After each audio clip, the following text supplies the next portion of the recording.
Hi, I'm Tam, And I'm eternally mortal. and this is the Hidden Egg Podcast, where we talk about vulnerability. And stuff. And things. And Gerald Sturgill. And we're going to Hi, talk with everyone. Gerald Sturgill the Sturge today. It's good What? to have you on the Happy. show, Jared. Sorry. Sorry. This is going to be awesome. I love this so One of much these already. days, we'll Go ahead figure and say some out the stuff. three-person Uh, intro. yeah, go ahead and say some stuff. I just want to say I'm really thrilled to be here, guys. You guys are so great. I mean, I really love and adore both of you. And like I'm just honored to be here today. And I Oh, hope I bring something to you two and then also to your listeners. So I'm just happy to be here. oh, that's really, really sweet. I'm not going to just tell you to say just anything ever again if you're going to be nice like that. Um, that's a joke. That's a joke. That's a joke. Thank you. It was very sweet. I really appreciate it. I have a weird tick. Don't worry about it. Um, But yeah, we're doing an interview with Sturge. Tam, did you want to do our shout outs real quick too? Yeah, before we really get into the Sturge weeds, I haven't read all of these, but there are some that I read some of. So Murphy's Law did a an article called "Encountering an Abused Student." We read, I think, the first half of this in our writing group. I haven't read the rest of it, Hmm. but I've read his stuff. Like, it's going to be amazing, and I'm really excited to find out what else he says after the podcast is over. I'm probably going to go read it. So I wanted to shout it out here since I didn't have the opportunity to read it first. I know that it's good. Right, Same here. absolutely. I'm gonna read it as well. Shout out to Murphy's Law, part of our Um, writing group. and then there's Ute Leppertz did My Real Name is Kali, which I don't know if that is actually her real name. I'm again did not have a chance to read these, but I know all of these writers and they write good stuff, and I'm planning on reading it after the podcast. So I it's a really scuffed episode, guys. Yeah, we're doing a little bit of a struggle this last week or whatever, but we these are writers that we've definitely shouted out and read many times before, and we're just looking forward to reading them. Like at this point, you know what I mean? Yeah, and this one she published in Catharsis Chronicles, so like it's gonna be good. Hell yeah. I can tell from that. Like it's gonna be good. And then the other shout out is A Familiar Face in a Strange Place by Ben Ulansey, which Currently in Oh, our chat right now. I'm not entirely sure what this is going to be about, but I have a feeling that it's going to be about one of his travels. And he I've has, read it.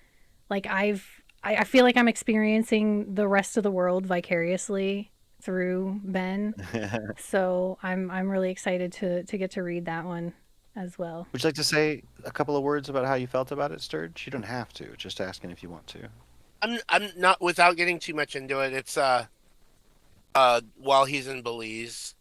Ah. I want to say it's spectacularly narrated, well written. Um, I mean, without getting too deep into it, I want people to actually read it. I think it's worth reading for sure. It's Heck fantastic. yeah. So, yeah. I should have known that Awesome. you had read it because it was published in Digital Global Traveler. I mean, yeah. I mean, Yeah. that's my publication. Yeah. We'll get to that later. Yeah. Yeah. So those are my shout outs. Super brief because I did not read them, but I am going to read them and I hope that whoever is listening will also read them because they're all great authors and or writers and yeah, they're going to be great Yeah. stories. I don't know whether to call people authors or writers. That's confusing to me. They're interchangeable. Are they? I feel like they are. Like some people will argue with me, well, author, you have to be published Yeah. or whatever. I don't think Yeah. so. I think It's a little subjective, but I think a lot of people will probably use them interchangeably. But there's probably going to be some people that are pretty staunch about what they want, but I don't think we need to worry too much about it. Word whore. I, word my horror. God, Robin, Robin's you're got the such a best word answer horror. ever. I think I'm going to start calling myself a word whore also. I've I definitely tend Yes. been to a word agree. whore my whole life. I love words. I will give it to any word that's interested. I'm sorry, I shouldn't go that far. Anyway, Even that even that long ass name of that city in Wales. You know the that. Llewellyn, yeah, that place. Yeah, yeah, Hmm. yeah, yeah. Yeah, yeah, yeah. Chthonic? Is that how I say that one? Is it is that chthonic? That's Is the that about? opposite of cathartic, isn't it?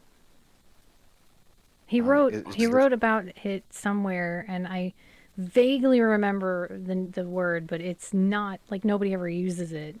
So it's one of those words that nah, is it well, not I'm hoping it's Cthulhu related. That's what underworld I was Honestly, thinking. related? Oh, I really thought that it was the opposite of catharsis.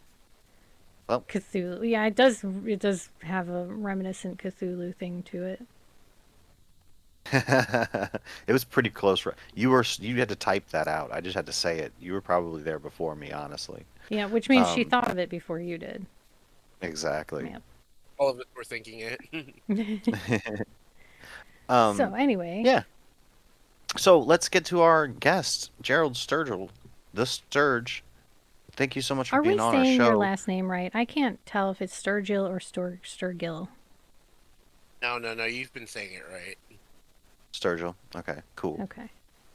Um, but yeah, you're kind of a legend in the medium sphere, as far as I know. You're kind of everywhere. Tam, do you want to go over some stats, or do you want to let Sturge just do like an intro of what? Well, where do you want to go next? I have the notes, but I haven't looked at them. You you should look at the notes when I give you notes. Yeah, I know. It would They're be a just I have lot to scroll. easier. Yeah. Like that's the whole point of notes. Especially when I just jump in and start saying I stuff. know. Yeah. Anyway, so yes, hmm so Sturge, anybody who hasn't heard of him, which I can't believe anybody hasn't heard of him, but let's assume that somebody out there that's listening to this just so happens to be like the one person that hasn't heard of Sturge. At this point in time, he has over 8,000 followers.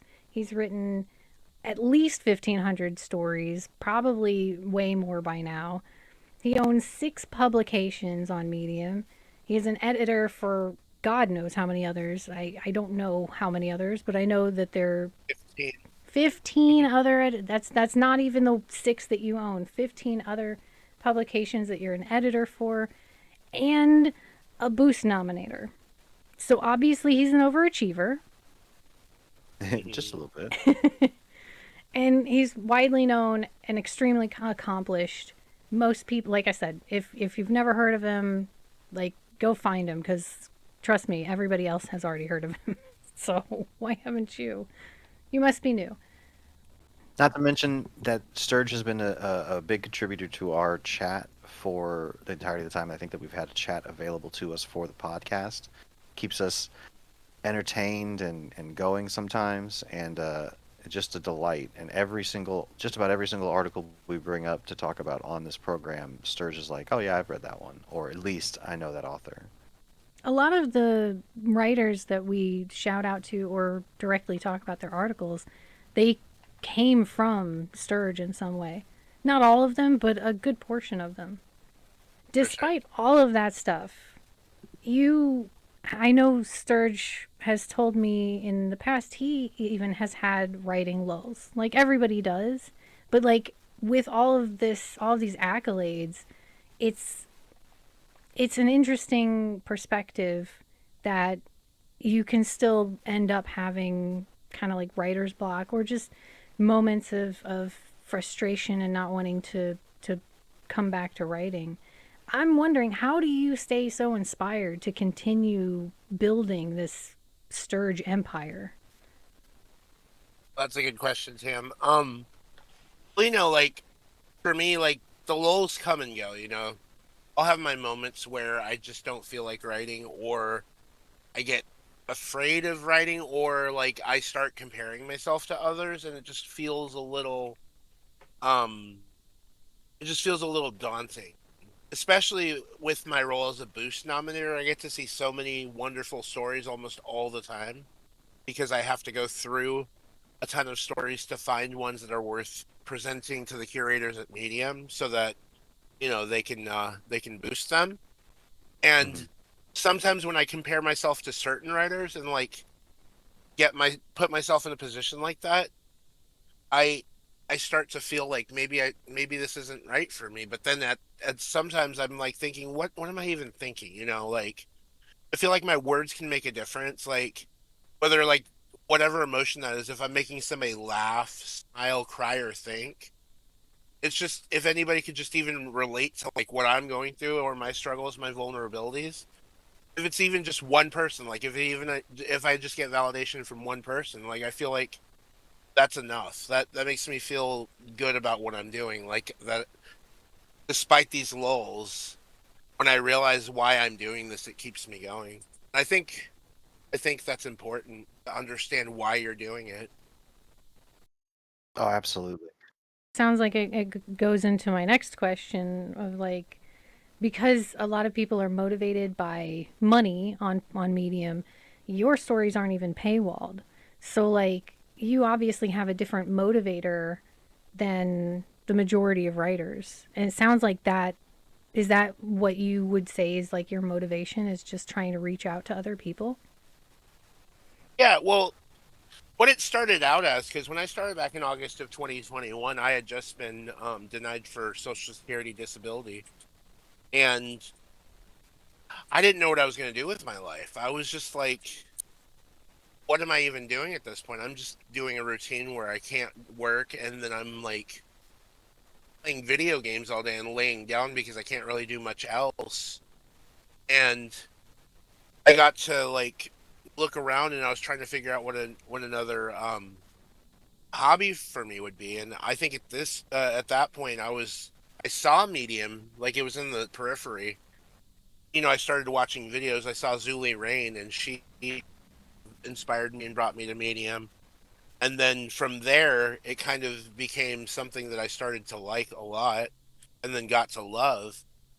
And I think what happened, I wasn't able to paywall. So at first, like I was restricting myself in that respect out of necessity because of the restrictive rules of disability. I'm not doing this to try to earn an income like as a job. I'm doing this as a hobby because I love writing. And really that's what it comes down to. What motivates me is I love writing and I love inspiring people and I love imparting my wisdom on people. And the thing is, I actually went to school originally to become a teacher.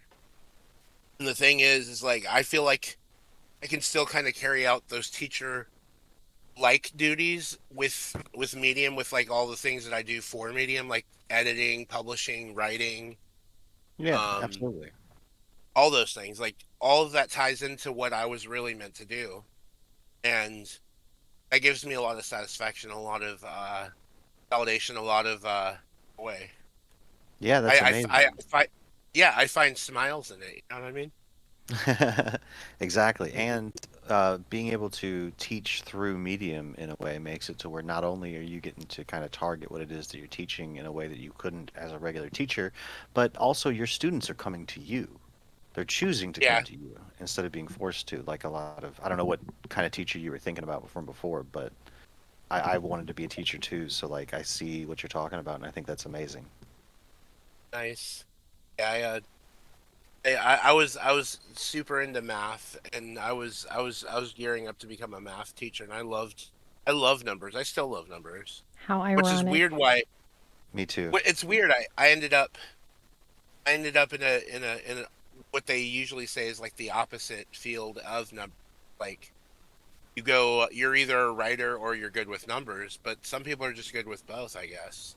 You know? Yeah, some people just fall in love with both of them, you know? Exactly. And I kind of did the same thing because I've always been a reader and I've always wanted to be a writer, and so I've always loved words and I've always loved numbers too. I would wager that the commonality between the two is calculating because you can calculate your words just as much as you can calculate numbers. And Oh, it could be. they have similar effects. Like if you say this chain of words to a person, it tends to have this as, on the other side of the equal sign. And so like it Sure. has that similarity in my mind at least. Yeah, And then yeah. there's a formula to writing too. Yeah. You start with an introduction. You end with a strong conclusion, but in the middle, that's where you really have to build your argument. That's You're basically saying this is why this plus this plus this plus this equals this. And Mm-hmm. Of course, that's like a you complex math equation. you could still break the rules like they do in quantum quantum physics all the time, and then come up with new stuff. So yeah. Well, Exactly. Um, I love Robin's answer for why I do it, and it's not yeah. wrong to a degree, even though I've been with my partner over a decade. I mean, I do kind of do it for the bitches. I Yeah. mean, she's not lying. I'm kind of a whore. Well, I mean, what are you gonna do when you become a rock star? You know, that's just kind of what happens. Nothing you can do about Yeah, exactly. I it. love it. Robin's cracking me up. Um, And thank you, Robin, for being here in chat. That's awesome. yeah, Robin and Ben are they're really really I hold them in high regard, high esteem. And Um, those are some of the writers that I compare myself to at times, but I mean, not everybody can be a Robin Wilding or a Ben Ulancey. They're both amazing. And I think they know that I know that and that I appreciate them. And they help me out a lot with running my empire and helping me with things. And, you know, I, yeah, I'm going to get all sappy if I keep talking. So I'm gonna close that. heck yeah, you want to though. move on to the next line of questioning? Yeah, yeah, let's move the interview forward. Okay. Exactly. But So well what? done on being vulnerable on the Vulnerability podcast. We appreciate that. Yeah, no, I might start crying at some point. So let's Let's keep going maybe that then. could be a soundbite. Yeah. Well, you come up with a lot of things that are like almost I would consider them to be hyper vulnerable. Like you have the a real look at my personal hygiene routine, which goes really in depth about that, exactly as you would expect. Or there's the camp fappening, a saga with my stall neighbor, which gets uncomfortably vulnerable. Which I mean, that was the situation you were in, not that Yeah. you did something that made us feel uncomfortable, but that you were conveying a discomfort, an uncomfortable situation that you were experiencing. How do you deal with people that come to those vulnerable articles with either judgment or hatred in the comments? Okay, I feel like your question is a two-pronged question, so I'm gonna start with the first part of that. Okay. And the first part of that question, Tam, is I do write those hyper vulnerable stories, and a lot of times my intention is to make people uncomfortable or to fight back against it. And I feel like that's something that I like doing because I guess I can be a bit mischievous at times, A bit. but I also like to have fun with my writing. Sure. So even though I'm being hyper vulnerable, I'll add elements of humor to it to make it more palatable. Right. So I just think like, and there's also when you're in those situations, like I wish like there were more articles about people just being fully honest about stuff because like there are things that people don't want to ask or admit to that they've been in situations in certain situations where they won't figure out how to handle that. So I kind of want to bring these stories to the forefront so that people can see that being represented and they can be like, "Oh, well, okay. This probably isn't that bad then or whatever." Or they can Right. relate to it. Yeah. Right. Oh my God. I don't know if you guys are reading the chat right now, but it's oh Uh-huh. geez. Yeah, Yeah, yeah, yeah. yeah. You mean Ben's Uh, comment? yeah, I'm not slipping and saying any of those words today. Um Although if I did like jokes that if I did get into Dutch, I would accidentally say a Jewish slur because there's a word in Dutch that sounds like a word that's been used against Jews for a long time, and I'm not saying I support that, but I do a lot of my Dutch lessons on Duolingo, and a lot of them are speaking. So I actually have to say the word, and it sounds like a word that is offensive to. That's Yeah. unfortunate. There's one in Chinese, I think, or maybe it's Korean, maybe both. Oh no, That it's Chinese. It's Chinese. I know the word. yeah, yeah. It's a filler. It's like Yeah, when it's a you say filler word. in English, like you're saying but it's yeah, I'm not saying it. Yeah. Yeah. Um, Yeah. and then to the second part of your question, because I do want to get to the second part of that. Um, I feel like putting myself out there does bring me more criticism and judgment than I should probably like or even want to bring to myself, especially in my vulnerable situation at times because I'm in an RV and with our roof situation and all that stuff, like we're very noticeable when we're out. Yeah. I feel like I handle these situations pretty well though. Like I've learned to roll with the punches because like when you're on Medium as long as I have been, and I've almost been on for 3 years now, you get those detractors, you get those people who are either trolling you or genuinely upset about what you have to say. And you just have to you don't have to like internalize it and you don't have to like, toughen up against it, but I feel like that's what I do. I take it. I'm like, I either engage with them, and if I feel like a conversation with them about it, even though we disagree, would enlighten the situation or give them some perspective on why I feel the way I do, like, that's Mhm. fine. I can do that. And I'm okay with that. And I've gotten into situations where I've actually had full on arguments in my comments sometimes, and I know that's not healthy, but, whatever. Like, I have fun with it. It really depends But on how you respond to it. Yeah. yeah, and then the thing is, I don't have to put my energy into something every time. Like, especially since commenting and responding is optional. Like, that's not something you're required to do on Medium. I do try to respond to everybody when they engage with me, Hmm. but I really really don't like. I can't get to all my comments. I have a lot of followers. I have a lot of people who say things to me, and sometimes I'll miss like certain things. Like if somebody is mad at me, they'll say something, and if I ignore it, I ignore it. It's fine. Like I've just gotten used to having detractors. It's just a part of life. Like we have to deal with the people who don't agree with us or that feel like what we're saying isn't valuable or as valuable as what they have to say. And that's just their perspective. Yeah. And that That's could a just be a number of. Mhm. that's a great answer. I just have to say that's a great answer. And I want to commend you also because like there's plenty of content creators out there, even on this platform, Medium, that had stopped reading comments long ago. They they just decided that like, you know what, I don't have to. I don't need to read the comments. I'm just writing for the reasons that I want to write, and it gets out there and it gets out there.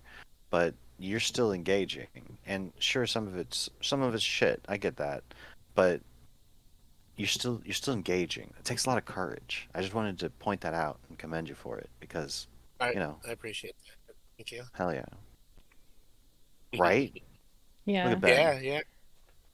So in early June, when we were kind of conceptualizing this interview, you wrote this article that is out of place on my thing called Be Afraid and Feel Challenged in Your Writing and Creativity, which took me a while to read because I wasn't ready to feel afraid. I wasn't ready to like confront that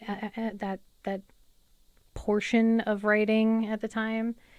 But after reading it, like it's really good, and you're right. I completely agree. You should feel afraid and feel challenged when you're writing. So I'm wondering, what are your biggest writing fears that you are tackling right now? I've kind of like tackled this question in a matter of different angles with some of my previous question or answers in the interview today. But I kind of want to delve a little bit more into it because my greatest fears are kind of complicated. I Hmm. Okay. suffer from being like a chronic overthinker. So like I'm always overthinking stuff. Like whether it's am I good enough to do this? Am I as good as this writer? Am I saying something that would possibly offend this person, like this group? Um, just things like that. Like I'm always thinking about every single possible thing that could go wrong if I publish something. And I sometimes fall into the trap of just not doing it because of that. Like I'll think of a brilliant idea, something I actually came up with the other day. I still haven't published, but I think I might after this interview. Um, it's actually pretty funny.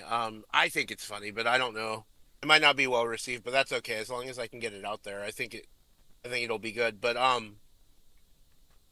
the I idea agree. and concept would be pretty offensive and kind of terrible, but it's funny. Like I think it's just hilarious. And um I'm just saying like I shouldn't overthink that. Like I should just do it. Just write the story, put it out there and see how it's received and then go from there. Like I mean Right. You can do the what is it? thing. Yeah. The what is that saying that they say like uh do it first and then apologize, or you Oh know what I'm no, trying to say? it's easier to ask for forgiveness than permission, or There it is. it's more successful to ask for forgiveness than permission. And yeah, Exactly. I think unless you're doxing people or being or dehumanizing entire sections of the human race, I think you can probably just put whatever you want online and then deal with the aftermath. You know what I mean? Oh, for sure. And and that's amazing. Yeah. Ben is really Well, stuck on this specific thing. yeah. But what I've come to realize through my fears too is that we're all different. We all bring a set of skills to the table that are valuable in one way or another, and we just have to figure out what those are. Or even like if you like, I think it's just more about writing about what you know because like so you won't see me like writing technical articles. I'd be afraid to do that. Like I'm not a technical writer. I'm definitely somebody who writes personal stories, as you can see, and somebody who draws from their own personal experience. I just feel like I overcome those doubts. I overcome those lulls, and I basically, if I have a story to tell, I'm just gonna tell it. That's how I overcome my fear too. And I try to just push the overthinking away. Now, Yeah. I know that you read a lot, Oh yeah. and I'm wondering because you mentioned that, sometimes these fears have held you back in the past. Do you Mhm. see other writers that are held back in similar ways? Oh yeah. I mean, you see, I mean, a lot of writers on Medium. I feel like there are some writers who won't write about certain topics, even if they relate to those topics, because I guess they feel like, how am I going to be perceived if I write this? I'm not going to dox anyone, but there are some personal friends who I have who could write things in certain topics who won't write those things because they just don't want to either associate with them or delve into it. You know what I mean? Like, I feel like you're Yeah. So calling me out, but I have a feeling it's not just me. no, it's not just you, but it wasn't you. I mean, now that you say it, I guess I guess a lot of us could relate to that. Yeah. Um, but so there's another thing too. So I wrote a whole so I was trying to go a whole year writing daily prompts, right? Mm. Because I was part of this group that was headed up by a popular writer back in the day. This was like 2022. We were all in a group and we were all writing the same daily prompts, and I was comfortable with that. You know, sure, that's not original, whatever. Um, but I got to a point where somebody criticized me for doing that because I overused them, and I was doing it even though my goal was to write one prompt per day for the whole year. I stopped right around my birthday because I was just like, you know what? Like, I let it get to me. I let that get to me. I let that criticism get to me. I was just like, you know what? I guess I'm at a crossroads at this point. I'm just going to quit on my goal and refocus what I'm going to write about. And that's what I did at that point. So, I mean, I do like we were talking about before. I do let certain things get to me sometimes because I do overthink. But at the same time, and also going back to your question, it involved people criticizing me and stuff like that. That comment actually did get to me. So, So um, it has happened that you've been affected by some of that stuff, but you've bounced back, right? Because like you've yeah, got yeah, yeah.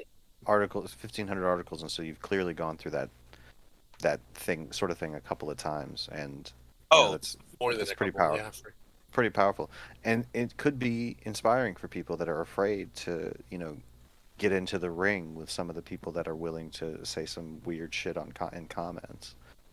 I don't know that 100% that it will, but it can. yeah.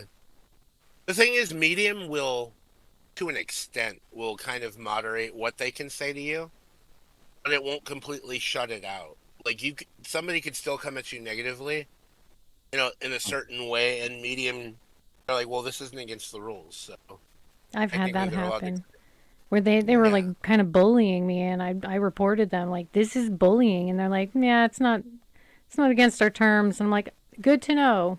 Thanks. yeah, yeah. No, that it happens. I've run into that myself. I wouldn't say recently. Like I've been more sporadic recently, and that's not just because of the fear I had before. It was also due to life, having to Yeah. travel around and everything, and prioritize other things that I needed to do, especially building my publication empire. Again, we'll get to that, I think, in a little bit because I think that's something that I want to shout out probably at the end or something.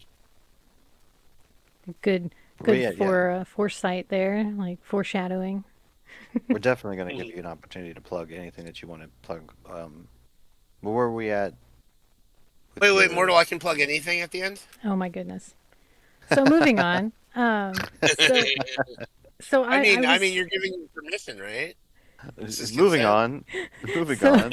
so I was wondering, with all of this like fear focus, Like right? glaring at me. Do you find, because you're a nominator, do you find that sort of fearless writing gets boosted more? Like, is it more quote unquote boostable, as they say, that you I think know it of? depends. If you're writing fearlessly, but also doing to a shock value degree like I do sometimes, that might be a little too far for a boost. But if you're vulnerable enough and you let people into your experience and into your story, there are stories that are so much more boostable than ones where you hold back a little bit more. Um, you're not just putting anything out there. I feel like you have to craft it in a way where it's still valuable to the reader, but at the same time, drawing from your personal experience and giving people that insight into your life is a huge part of why people become successful with their stories. They find a way to write from their heart and really connect with their audience. And I think those are the stories that you really see that are featured by the platform. So you would probably say that, to sum it up, the writing should be like unique but also relatable. Correct. Yeah, And vulnerable, it sounds like. And And vulnerable. vulnerable. yeah. Well, I mean, depends. Like I feel like if the it's like vulnerability is in either the uniqueness or the relatability, or sometimes both. Oh, valid. mhm, That's valid. That's valid. mhm, definitely. So I don't know how many people go into your lists, because you have like a million lists. Like Mhm. you went list crazy. But one of your On list. lists has 255 stories where you were curated when Medium was still doing curation. I didn't Uh-huh. find anything about boosted. I know you've been boosted, but you don't seem to have a list for that yet. So, Yeah, I gave up on listing my boosts. Although I might go back in someday. Right now, so if you wanting to know how many boosts I actually have, I have two, and I'll send you the links to both of them. only They're actually two. yeah, it's surprising too. Yeah. I feel like I'm not gonna say I don't know if I can say this about myself, if I'm qualified to say this about myself, but I feel like I'm criminally underrated when it comes to the boost. Uh, yeah, I don't try to promote myself, so well, not all the time. Like there are times when I have to, but what is what is Robin saying? You only post your own pubs, and you're the number for that pub. Yeah, true. Hmm. Um, So you're kind of I shooting guess if yourself in the foot in some ways. I guess if I branched out a little bit, I'd probably get my boosts. I don't know. Maybe. Well, I wonder It's if not Medium. important. I wonder if Medium Yeah. takes into account whether or not the articles are, what's the word?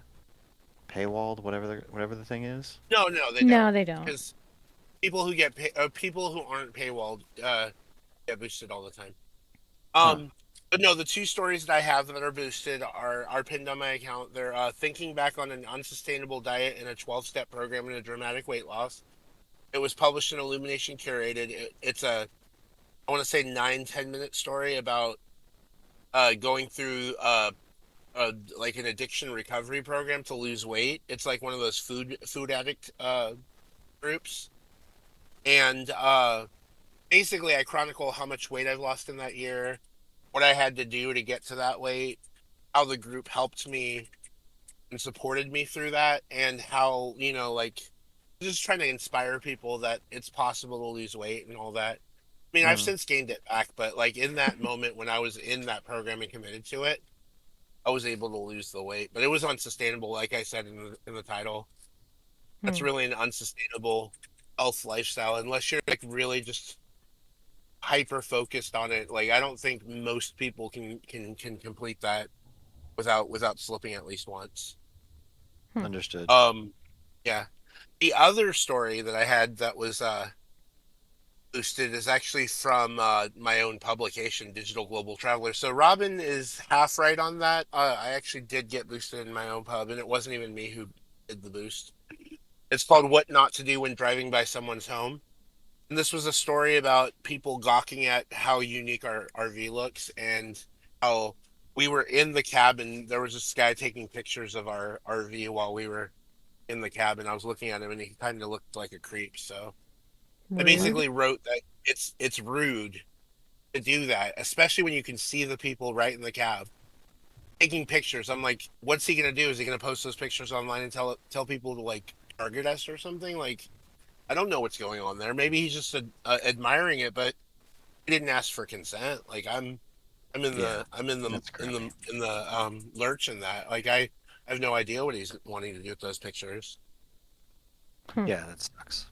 Sucks a lot. Yeah. Oh Out yeah, of, for sure.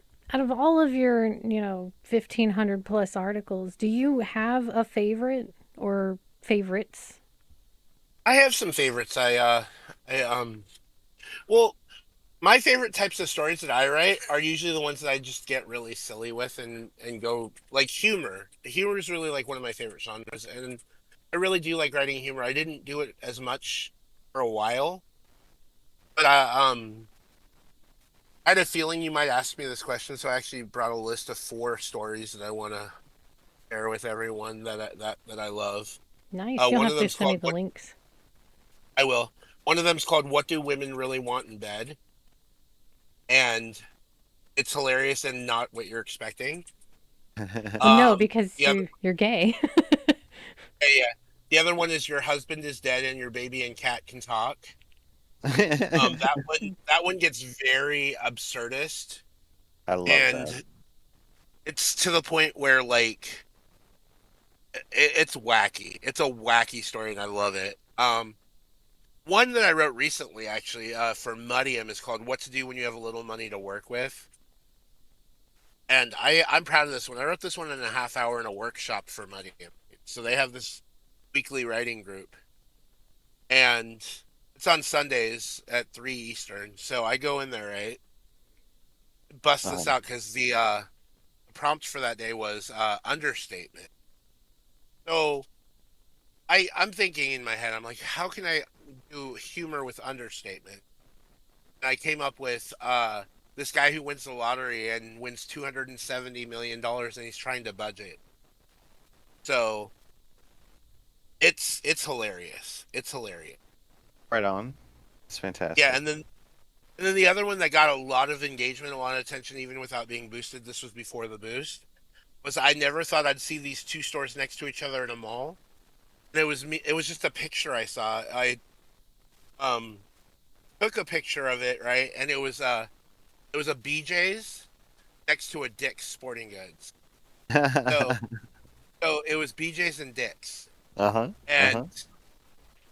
the way that I observe this and write this article, I'm humor. It's obviously it's inspired. Like I just see this place randomly because I'm in Buffalo taking a picture. I'm like, oh my god, this is not real. Yeah, And I wrote a story about it, and it was amazing. that's awesome. I love that. And I'm glad it got engagement too. That's hilarious. I think Oh, Ben has a question for you in chat, by the way. oh, okay. Let's see what the question Ben has. Would you recommend joining in on those? I've The been curious. I think muddy he means the muddy Oh yeah, yeah, for sessions. sure. Oh yeah. No, Are they're they they're they're open to yeah, uh they're to open. anybody? So you go to mudium.org. So I'm plugging Whoa. them first. Plug Okay. myself. All right. Mudium.org, and you go in and it says Writers Workshop. Click on the link or click on the thing and put your name in there and your email. You sign up for the course every week. And you just let them know you want to be at the next workshop, which is every Sunday at 3 p.m. Eastern, which is 2 p.m. Central, which is actually the same time as our writing group every week, which is well, we'll Well, we'll address that after. we've moved our writing group an hour earlier, so I've been thinking about maybe joining you I in mean, the Mudium yeah, group because I'd I'm love it. trying to do comedy too. Yeah, It's a new endeavor that'd for be so me. much fun. The meetup in person. So Ben's asking a question here. Are they doing in-person meetup soon too? That is in October, and that's in I want to say I can't remember the exact name of the place, but it's on the Hudson River somewhere. So it's close to Ben a little bit, like a few hours drive up. Rhinebeck, I want to say that sounds right, but I don't think that's the exact name. Um, and Tony Stubblebine, the CEO of Medium, is going to be at the in-person meetup. Oh, interesting. Yeah, it's gonna be well organized for It's a sure. big hole to do then, huh?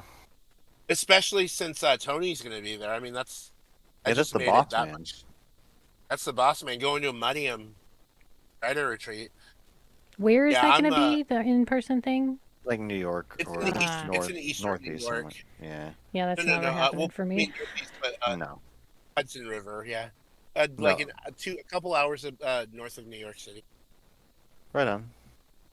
Yeah, Well, Huh. good plug. Good Good plug. plug. Based on that, is there anything else you'd like to promote? sure, sure. Well, so I'll send you this too, but I have the links to all my publications, and I'm just gonna plug them all here now. I'm gonna start off with my newest one, Rainbow Road, which is my LGBTQ pub. It's open to all LGBTQIA E2S plus members of the community and the allies, of course. Um, Cam actually is my co-editor there, which is pretty awesome. You're doing great so far. So Oh, thank let's you. see. Um, Medium, another one on Medium is the Digital Global Traveler publication. That's my Goose Nominator pub, and that one is mainly travel and culture. Sometimes I'll like languages and stuff, and like uh, just anything related to the world. But travel and culture are the focus. And we have the Creative Collective, which was really built out at this point. I rebranded it from the Random Nerdiness Collective. It's just a general interest pub. You can send anything in, and under the old name, I felt like it was more exclusive than inclusive. Mm, I did get a lot of nerds that wanted to publish there, which is awesome. Like you can write about games, you can write about your favorite TV shows, whatever. And yeah. that I still want those. I still want those stories. Like, I still want by those the way, nerds. Mortal. By the way, Mortal, I added you to that publication as a writer since you did consent to me adding you to a couple of my publications. So I did that. Okay. Um, Good to know. then Funny Inc., which is my humor pub, and a rumor has it that somebody in the audience loves this pub, so I just wanted to give her a shout out really quick. It's funny. And then yeah, Robin. All right. A press box. So I actually have another boost nominator in that pub. It's a sports publication, and he boosts the sports stories in there, sports and sports memoir. Hey, And wait. then Wait. I want to interrupt. How do you feel about esports? esports will go in there. That's fine. Okay. That is a great way to get Mortal to write more. Good Yeah, job. yeah. I'm gonna We add you to the might press box. is a Yeah, possibility. It is a possibility that I might decide to write some stuff about Rocket League. that's awesome. Do it. Um, and then the community building movement, which is one that I haven't built up as much as the other ones, and it's my smallest one at this point. But it's one that I focused on, like reading and writing groups, like engagement, community, and life. That's one that's not gonna take a complete backseat, but at this point, I still want to build that out a little bit, maybe rebrand it. So I'm gonna put that one on hold for now. But if you want to write for it, we still have active editors there. And speaking of that, that's a perfect segue to my next part because I want to give a special thanks to all of my editors. Even in name, Ben and Robin in the audience today, they in name they're editors for my pubs. They don't have to do anything much. Although Ben actually, I'll talk to you about it after. But yeah, well, I mean, you know, it's I love all my editors. We got Peter Murphy, Harry Capelli, Brian Gilmore, the Accidental Monster Tam, obviously, El Becker, I already mentioned Ben, Nani Hurley, Kathy Minakazi, Robin Wilding, well, in name also, and then Claire Kelly. Um, and I work with a lot of other great editors in all of the publications I'm in. I could name everybody, but that would be an entire episode by itself. Um, I I absolutely love the people I work with, and I'm surrounded by a bunch of talented and passionate individuals. It's just amazing. This is this this isn't even a job for me. This is a hobby, and I feel like it's become a family. And I think that's the takeaway here. Without all this help and without all this support, I would be nowhere. That's amazing. And you've kind of done it, like Medium is a writing platform and it's also a social media platform, and a lot of people go to social media to try and find community. And you found community. Like, I don't know many people on Medium. I'm still pretty distant from the platform, but You half the still need to names you watch Community. half the names you mentioned that just now, I know those names. So, you know, you really built a community. Tam, you built a community too. That's Yeah. cute. I think it's awesome. Good job, my friends. Do you feel left out, Mortal? No, not really. I haven't really tried to build a community, just like I haven't tried to date in 8 years, Like, once I try something, if it doesn't work out, then I can go feel sad about it. But until I try, it's just something I haven't gotten to yet. That's fair. Dating's overrated. We'll see. So I'm out of questions now. So I guess that's the Yep. episode. Kind of. It was a good episode. We really enjoyed getting to talk to Sturge. Like I said, it just such a huge part of Medium, at least from my perspective and from what I believe Tam's perspective as well. Um, though I could be wrong about that. Tam has been on Medium a heck of a lot longer than I have. Oh, Ben has more questions. All right, I, that's fine. well, that was pro-offered by someone not Ben, so I don't know 100% if that's accurate. There was a question that I wanted to get to, possibly in the after party, because I Novella. That's my favorite N word. Novella. Hold on. I, I, um, I can't. Wait. Hold on. I solved the puzzle. What? What puzzle? Can I solve the puzzle? is there a puzzle? Sure. What's? I don't know what Oh, the puzzle is, Wheel of but Fortune? Are we playing Wheel of Fortune? Go ahead. Solve the puzzle, please. Oh, I can't see anything right now. I can't see any of the gifts. I don't know what's happening. Tam, you're on your own. I can't describe it without being You don't wrong. have to. You don't have to describe it.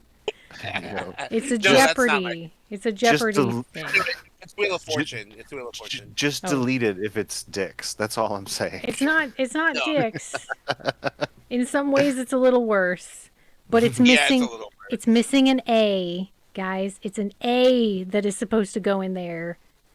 It is an A. All weird. right, that's all I gotta say. It's A. I wish my Discord would Yeah. load the gifts, but unfortunately, I'm left in the I dark on like this the one. word necromancy. That's a cool word. Necromancy is That is a fun. good one too. I like the Necronomicon. I think that's a fun name for an evil Ooh, book. yes, the Necronomicon. Yeah, absolutely. I like it's not an N word, but the title the Satanic Bible by Anton uh, LaVey. uh is that Anton LaVey? I thought it was Anton LaVey. I think I have it somewhere. Nothing. Nathan. Yeah, I, it is I was Anton like, LaVey. I was about to say that. I don't know. I don't even know why. Yeah, you're right. it happens. But as Yeah. Ooh, another word, I like Nathan. Nathan was the name I potentially Mm. might give to a son someday. oh, that's nice. Hmm. I like the name Nicholas. I actually dated a Nicholas, but he was a sociopath. One of my favorite content creators is dating a Nicholas, and he's hot. Oh my god, I think I just doxed. But I didn't say their last name, so it doesn't matter. Yeah, there's a Yeah. billion Nicks out there. Yeah. So Nick, there Nick, was Nick, Nick, We can just all say Nick. we're talking about Nick Cage. Every single one of us is talking about Nick Cage specifically. I thought there was a thing that you were gonna say, Gerald. Like, I assumed maybe the beginning, but your thing didn't happen. We didn't set you up properly, I guess. What? What thing? The I don't know how to say it without giving anything away. The thing that we talked about in the pre-show that Ben was Oh, sort of yeah, a yeah, part yeah, of, but he yeah, didn't get to yeah, hear. yeah. No, we didn't get to that. I mean, it's pretty awesome. So, uh, my agent, and I were talking about this before the interview started, right? Like, we were we were discussing the terms of this interview, and I was told this was a clothing optional interview. So, since it's like 90 degrees outside, I decided to go optional. You I hope that's did? okay with you. Yes. Wait, who was Um, this agent again? so this agent was actually Ben Ulancy, and I think he set me up. Oh, Ben, how could you do this to us? Yeah, he booked me on the show, and then I'm just out here with my butt, all sweaty and hanging with my bits out. So Did you get the that was a bad. creative fee we gave to Ben as the agent? This is all a bit. Um, I have to be I had to honest. give I him. I can't. had to give him 25. I had to give him 25% of all of it. Should we Yeah. consider this shots fired for the olive wars? Have the olive treaties come to an end? The olive treaties have come to an end. It's full on olive mayhem again. I just want to announce I'm not good at bits, and Ben is delightful and wonderful. I just want to make sure that we all know that. Ah, I yeah, love Morton's I conscientiousness. It's know. just so endearing. I know. To be fair, when the olive wars like really got kind of into it, I pulled Ben aside on Discord privately, and I was like, I just want to make sure that like none of this is serious, and if you are at all upset with anything, like this isn't serious, we can stop it at any time. And he's like, Nah, this is hilarious. Yeah. Mortal got to me Oh no, my chat stopped. Oh no. again. I don't have new chat. And the last time I tried to fix this, it kicked Sturge, and so I'm afraid. Don't do So it. I'm just gonna leave it. I don't get to see chat anymore. That's totally fine. Robin's never heard of the olive wars. Wait. Well, I mean, So, this is a good place to end the actual episode, and then we can discuss the olive wars in the post show as yeah, Perfect. as a kicker. So final words before we end the episode, Sturge? yeah. Uh, love yourself always. Heck yeah. You Oh, taking that's right. mine? We do a whole thing at the Yeah, end we of the do a whole episode. thing at the Oh end. my god, I'm so glad. It was Sturge, you saved my ass. So I want to thank all of the people that came to the pre-show or to the live action show, Ben Ulancy and Robin in our live audience. Thank you so much. And you, dear listener, can be a part of the live action by joining our Discord through themonsteralley.com, which also has links to our articles, Spotify, and Substack. And special bonus, the Substack is the only place to get the fucking uncensored version. You didn't do your smiles thing. Yeah, I was smiling at the I was smiling at fucking also I said uncensored instead of I uncensored, know, which is but it's great. we're doing good. But thank you, listeners, for coming along. We've really enjoyed having you. We're really happy to let you hear Sturge. In case you don't know him already, he's fantastic and great. Go check him out if you're on Medium. Thank you very much. I'm Eternally Mortal, and I hope you find smiles this day. And I'm the Accidental Monster. You can find us both on medium.com or through themonsteralley.com. That's TheMonsteralley.com. And remember to follow yourself always.